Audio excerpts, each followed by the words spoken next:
In this video we're looking at the concept of circles in contact. Now the first type question you can be asked is to draw a circle of a certain radius, touching this circle and then also touching some random point P off the circle somewhere. So the first thing to do is to swing an arc from the centre of the first circle, that is a radius which is the sum of the two circles. So I said that this second circle was radius 30, that one's radius 50. So if I swing an arc from here, radius 80, I know somewhere along that arc will be the centre of the circle that I need, because the two centres have to be 80 apart, 30 from the centre of the first circle and then another 50 to the centre of this one.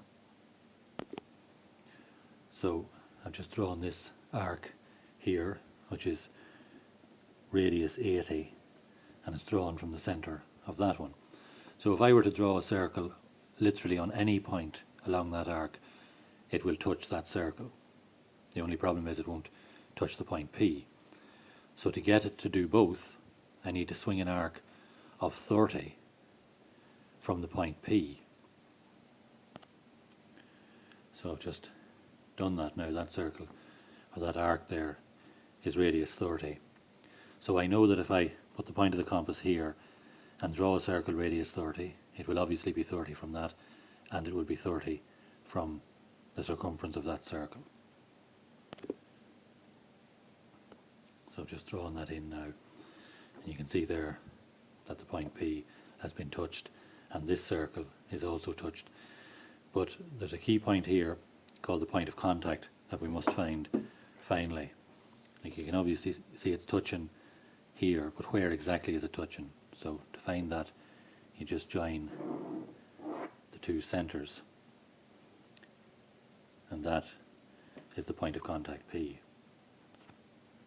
Then to continue to the next level, the other way they ask this question in exams is they'll give you these two circles, or you might have to find that second circle yourself, and then they'll tell you that there's a third circle that touches both of these circles.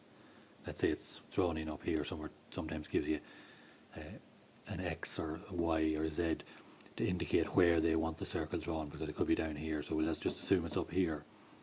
So we'll assume that this circle then is radius 20, so it has to touch these two circles and be radius 20. So it's very similar to the last construction, except this time we're adding two different radii.